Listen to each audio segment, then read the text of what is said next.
Hey there guys, and welcome back to Pokemon Ruby. Just a fair warning in advance, nothing substantial will happen in this episode.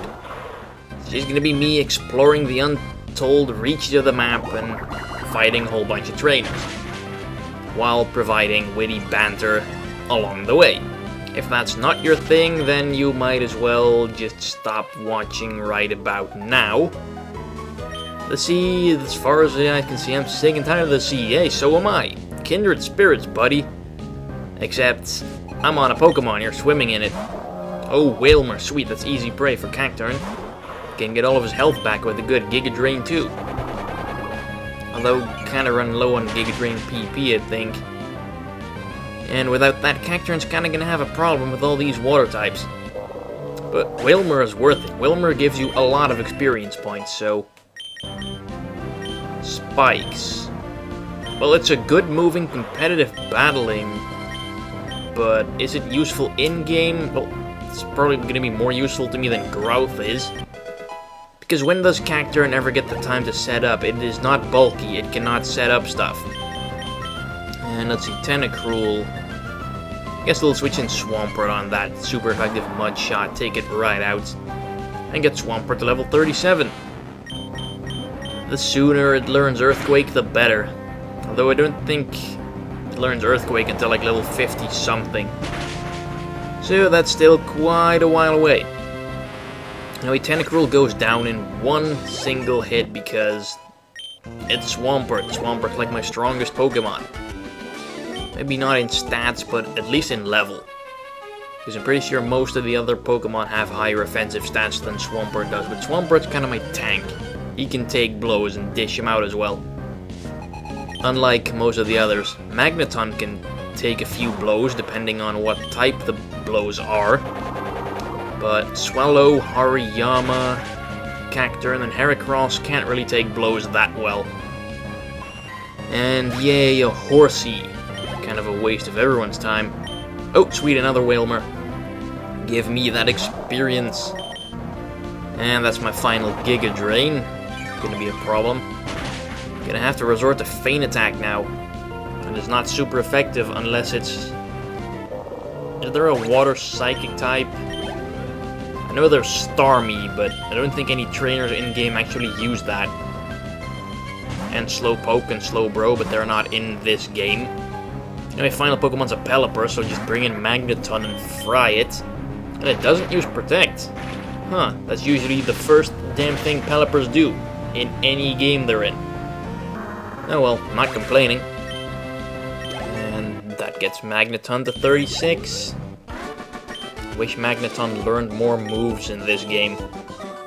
I mean, all he has as a means of offense is frickin' Thunderbolt. Ooh, double battle trainers. Probably gonna... Oh hey, here we are. Our destination, Pacifidlog town. Yes, it's a small town that's floating in the ocean. And this entire town serves absolutely no point whatsoever. Nothing important happens here. There's no contest hall, there's no gym, there's no nothing. Just a bunch of houses with some people in it that say meaningless stuff. Actually, I think the most important thing you can do in this entire town is you can trade a Bellossom for a Corsola or something. Anyway, let's take a look at Groudon and my Wailmer. Yeah, I'm not going to be using Groudon because I think it kind of takes away the fun. And let's see, I'll need the Wailmer and I need the Relicanth for later. Yeah, I'll probably get into that like after I beat the Pokemon League. They lived that way because they were searching for something. What that is, we will never know. Floated up a colony at Corsola. Would you believe me? Wait, that was a lie? Mine's copper. Is copper a color? Thought it was a kind of metal. Well, I guess you can use it to refer to stuff that is colored like copper. Pokemon flying high above Hoenn. Why is flying capitalized? You don't really capitalize verbs. Where did you come from? No, that doesn't make any sense. You have to come from somewhere. What? How did you get to that conclusion? Also, this question is complete bullshit. Where did you come from is not a yes or no question. It's a question where you just say the name of the city you were born in, or the country, or whatever. You don't answer it with frickin' yes or no. 3 Pokemon that represent the power of rock, ice, and steel. Hide away deep in caves. Yeah, that's what we're gonna be looking for later on. Those 3 Pokemon. And you can actually go and look for those as soon as you have HM Dive and can use it outside of battle, and you have a Relicanth and a Wailord. So basically after the 7th gym you can go and catch those. But because I don't... Oh, TM27. Oh wait, I think that's Return. Nah, freaking Return. Don't like Return. Okay. Let's check out this house here. What are you staring at? Fast running tide. You could end up swept away somewhere else. Yay, we're gonna be cast away. Is that a Pokedex? You're gonna meet a lot of different Pokemon. I wish it was like you. Thank you. Gonna trade Pokemon. Oh, here it is. You can only catch certain kind of Pokemon. Blossom trade for Corsola. I'm not really sure it's a great trade because Corsola sucks balls. And you can catch your own around here pretty easily. I think you can just cast out your Super Rod and fish one up pretty easily. Oh yeah, Mirage Island. I completely forgot about that. Mainly because I've never been there. Basically, that old guy there will tell you whether Mirage Island is there or not. It's like if you surf to the right from here, you can get the Mirage Island if it's there. And it's like a chance of, I don't know, 1 in a million or something. I've never been there myself. I don't know anyone that has actually been there. So I only know of it from screenshots and stuff. And really, Mirage Island, you can't do anything there. You can catch exactly 1 kind of Pokemon. Although you can't catch that Pokemon anywhere else, it's Wynaut. The Pokemon that hatches from the egg that you get in Lava Ridge Town that I never bothered to hatch. But it's not really worth catching one on Mirage Island because you can catch its evolved form Wobbuffet in the Safari Zone. And I didn't encounter one there, but it's in there, I know it for a fact. And you can find 1 kind of rare berry there that's only on Mirage Island, so that's the only reason you'd ever want to go there. And there's really nothing else to do there, apart from catching Wynauts and picking up that berry. So yay, won another double battle. And I think there was some other swimmer around here somewhere. Tentacool, I don't want to bother with a level 10 Tentacool. Go away. I will run with my Swellow. Alright, there was another swimmer. There he is. Crap, I missed him. Please let this be a Wailord. No, it's a Wingull. I think you can run into like wild Wailords by surfing here. Just use this Wingull as an example for others so that they need to stop bothering me. Although I think running into Wailord is only like a 1% chance or something. It's really rare. So, if you want a Wailord to unlock those 3 Pokemon of Rock, Ice, and Steel, you're probably better off just evolving a Wailmer at level 40. Or if you're lucky enough, you'll run into a Wild Wailord, catch that, and don't have to bother with training a Wailmer, which takes forever. Because Wailmer requires much more experience to level up than most Pokemon. I think it's like in the group of 10 or so Pokemon that require much more experience than others. I actually think Hariyama and Makuhita are in that group as well. And yet they've managed to... Damn it, Pelipper! Oh yeah, there was a trainer's Pelipper, so I can't run from it. Why am I bothering the fly? Protect completely destroys that stockpile. Oh, he doesn't protect. Okay, that's weird. Swallow. Yes, that's a Pokemon move. I know, it's disgusting. Whatever. Protect again. I hate fighting Pelipers for that very reason. That's all they... Oh, come on. It's a 50% chance of working twice in a row. And he's probably gonna go for it a third. Oh, he doesn't go for it a third time. AI is not that stupid. And now he's gonna protect again. Yep. It doesn't serve any point, it's only stalling for time. Nothing comes of him protecting. Finally. Alright. This Swallow is to level 35. Not really sure why I'm even bothering keeping Swallow around, because quite frankly, Swallow is way weaker than anything I have on my team right now. Swallow can barely... I don't even think I've ever seen Swallow one-hit KOing anything in the last 10 videos or so that he didn't have a type advantage against. Whereas Hariyama, Magneton, Heracross, and probably Swampert and Cacturne as well don't really have any problems with that. I think there's some kind of passageway that we can go into around here somewhere, or is that not available until you've beaten the Pokemon League? Not really sure. Did I fight you yet? Yes, I did. The wild Pokemon. Why didn't I buy some repels?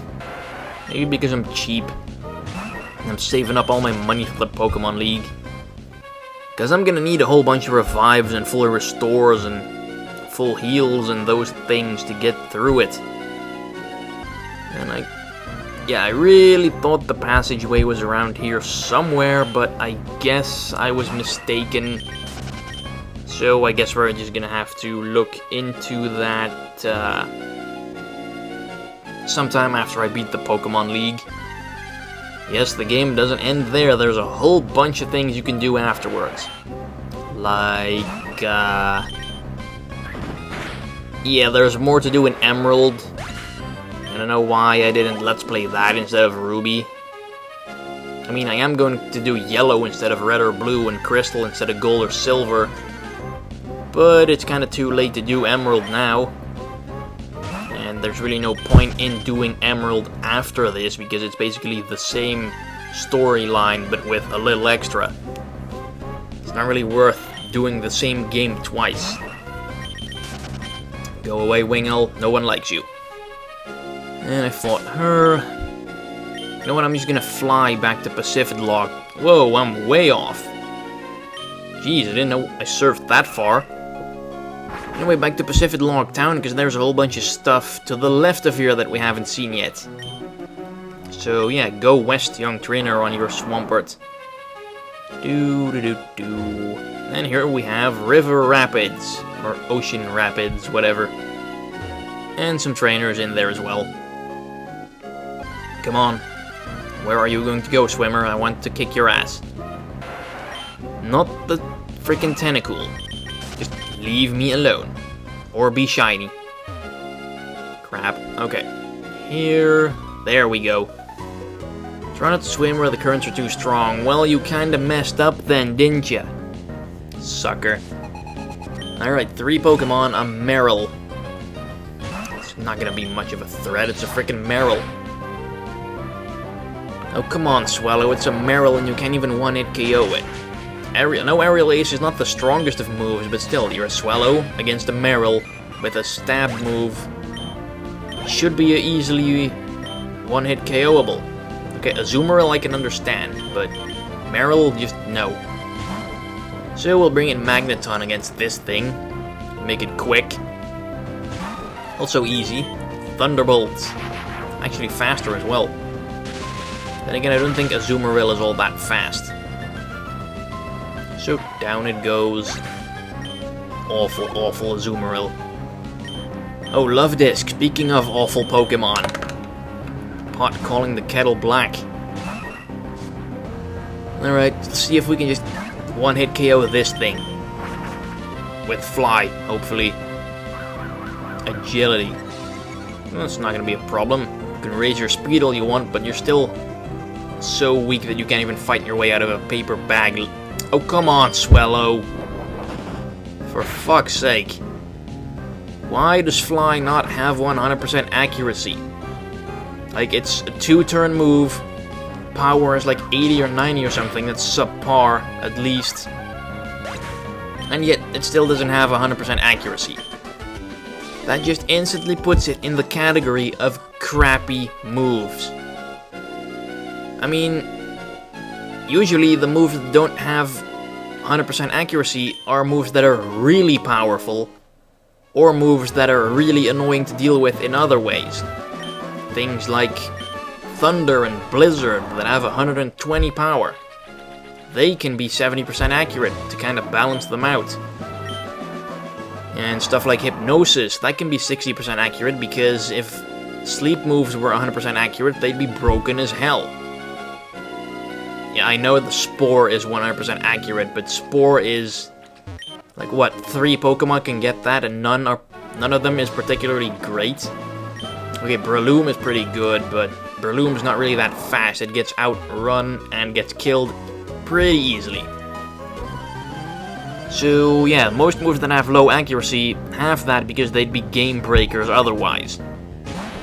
And Fly is hardly a game breaker, so why does it have imperfect accuracy? It's just unfair. And you're pretty much forced to use the move during the game. I mean, you can play without a Pokemon with Fly, but it's really annoying if you have to backtrack to somewhere. Like in, I think in Pokemon Gold, Silver, and Crystal, you can skip a pretty decent part of the game if you just have Fly. I mean, you can go from the town with the 4th gym to the town that has the 7th or 6th gyms, for some reason. They really planned that region out pretty weirdly. You can really get the badges out of order. And the gyms in Johto were pretty weak as well. Except for the 8th one. The 8th one means frickin' business. Dragon gyms are generally pretty difficult in any game. Except for Black and White. I found the Dragon gym in that one to be pretty easy. In fact, I found all gyms in Black and White to be pretty damn easy. You know why? Because all gyms in Black and White only have 3 Pokemon at the most. And even if you don't have anything with a type advantage, 6 against 3 is still pretty tipped in your favor. Like the 8th gym leader in Black and White has 3 Pokemon. The 8th gym leader in Red, Blue, and Yellow I think has 5 Pokemon. In Gold, Silver, Crystal, 4. In Ruby, Sapphire, 5. In Diamond and Pearl and Platinum, 4. Black and White, 3. Yeah, I know, 3. Just one of which is not even fully evolved, so it's pretty weak still. Then I know that in Black and White they went for the whole, it's a new region, so let's only have new Pokemon in there, so there's limited amounts of Pokemon that we can use. Because, let's face it, there are only 3 Ice types or something, so of course the Ice type gym leader is only going to have 3 freaking Pokemon. But still, they should have just planned it out better in that, in my opinion. For example, in Black and White, the Bug gym leader is the 3rd one. He has 3 Pokemon. He has Dwebble, Whirlipede, and Leavanny. Now, do you have any idea how many lines of bug Pokemon were introduced in Black and White? You have the Leavanny line, you have the Scolipede line, you have the Crustle line, you have Galvantula, Excelgor, Escavalier, Durant, Volcarona. It goes on and on. There's like nearly 20 new bug types in Black and White. You'd think, oh, that'd make a good Elite Four member with like 5 Pokemon or something, or a late game gym leader with 4 or 5 or maybe 6 Pokemon. No, it's a 3rd gym leader with 3 Pokemon. And then all the trainers in the gym don't even have a lot of variety either. They all use Swaddle and Swadloon and Venipede and Whirlipede. And maybe a Dwebble. And that's basically it. No Joltik, no Shelmet, no Carablast, no Durant, no Larvesta. No nothing. The Electric Gym Leader only uses Emolga and the Zebras. No other electric Pokemon in that gym. No Joltik, no Galvantula, no Tynamo or its evolved forms. No nothing. I don't know what retard was in charge of planning the black and white gyms, but I could have done a much better job, in my opinion. I think pretty much any serious Pokemon fan with knowledge of the games would have done a better job at it than whatever dumbass put the gym rosters together for black and white. Hoping they're gonna improve that in black and white too, although I'm rather doubting it for some reason. And they should really buff the Elite Four as well. I mean, okay, Elite Four. Let's give them 4 Pokemon each. Yeah, that sounds fair, right? In Red and Blue, they all had 5. Gold and Silver, they all had 5. Ruby and Sapphire, they all had 5. Diamond and Pearl, oh, they all had 5 Pokemon. Let's give them 4. Yeah, make them easier. Because Pokemon games aren't easy enough as it is. I mean, okay, maybe for like little kids they can be pretty challenging, but if you know what you're doing, Pokemon games are not hard at all. I mean, you might get unlucky, some critical hits or misses or something. That could be the only difficulty you run into, but they are not hard games at all. And yeah, Swallow bites it there because, come on, it's a Machoke. He's weak to flying and Swallow can't even take it out in one hit. Swallow, you suck. If it's up to me, you could be joining Dustox soon. Although, what am I going to replace it with? There's not really much other alternatives. Let's bulk up. I haven't used that move in ages. And I don't think Brick Break's going to do that much to it either. So just try and tank it out. That did nothing. Let's Brick Break. See what it does. One hit KO? It actually is a one hit KO. It's not even super effective. Although Hariyama is much stronger and it had a bulk up under its belt. So Hariyama can do what Swallow can't. Swallow, you suck. And yet Swallow still, despite having only evolved once, manages to be better than pretty much all of the normal flying birds before it, like Pidgeot and Fearow and Noctowl. Those all sucked. Swallow is much better than those. But Swallow pales in comparison to Diamond and Pearl's Staraptor, which is pretty much the best normal flying type in existence, because it has great stats and a good move pool, unlike Swallow. Anyways, yeah, we've reached Slateport City, and I don't know what we're gonna do in the next episode, but stay tuned for it anyways. Bye-bye.